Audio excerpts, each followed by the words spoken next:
If I was to describe Bot Gaiden in a word or a phrase, it would be duality and possibly Jekyll and Hyde, because it merges together two different types of gameplay from a Ninja Gaiden series and a MegaMan series and pushes it together to make like one cohesive experience. But it's also a game that transitions from being an action platformer to a speedrunner the further you get into the game. And so my dopamine was being fulfilled from really different aspects the longer I played Bot Gaiden, and I just found that a really interesting way to approach a game design. In Bot Gaiden and not Got Biden, which I keep saying whenever I'm recording a voiceover for this. This is about the 10th attempt of trying to do this voiceover.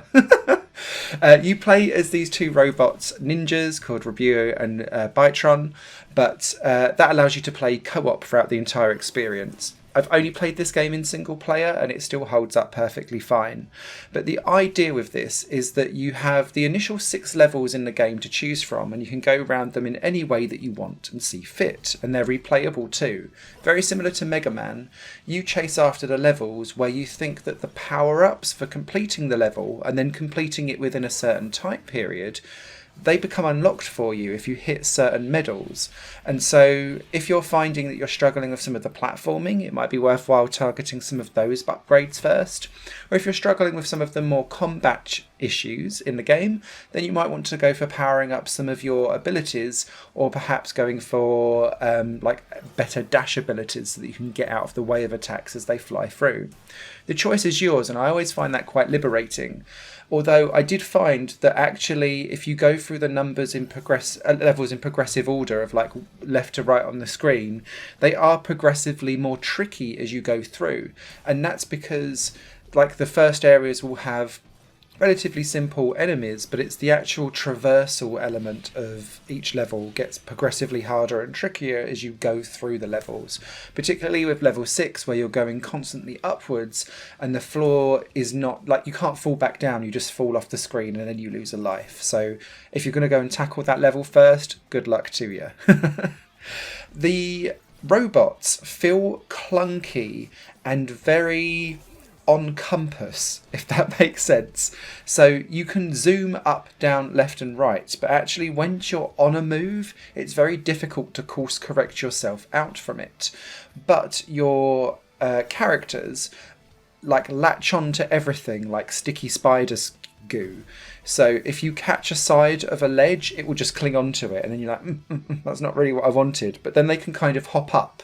So it's a bit angular, but very sticky. And so you can kind of hop around like spider robots, diving around from pillar to pillar, wall jumping across things, and hang on for quite some time. One of the interesting things that I struggled with Bot Gaiden was trying to understand how to cancel out of being hit from an attack. So because there's quite a lot of barrage of bullets and shurikens coming at you and all of that kind of stuff, you need to, if you're going to get touched by an enemy or hit by a projectile, you'll kind of fall backwards all pathetically and cancel will fling up above your head.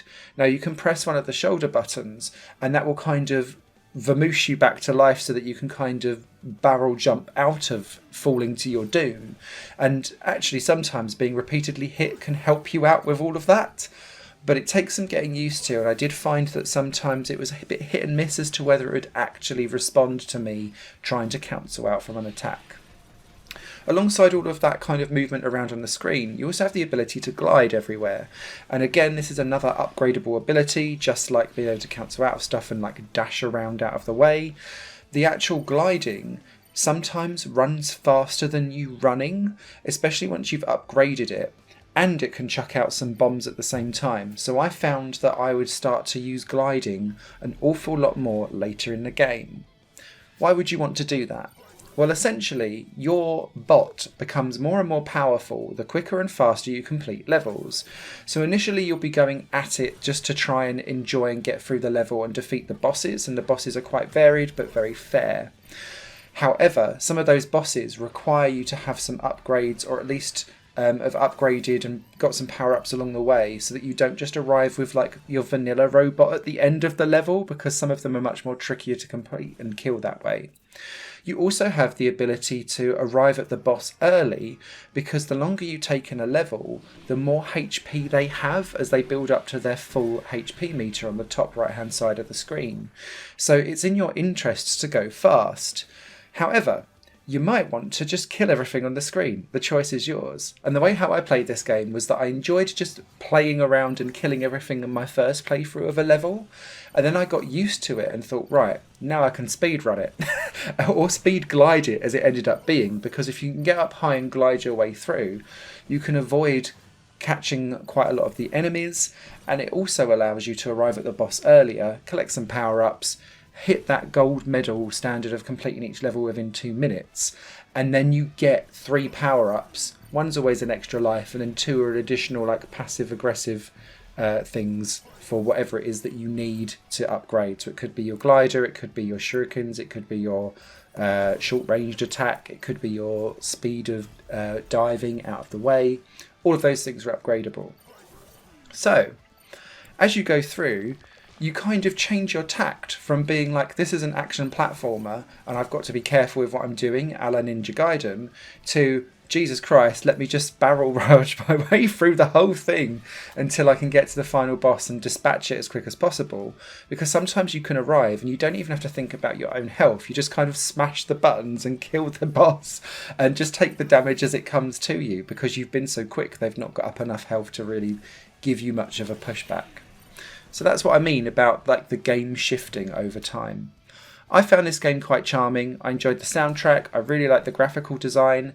It felt like a homage to MegaMan, but also like late 90s cartoons as well, which I quite liked.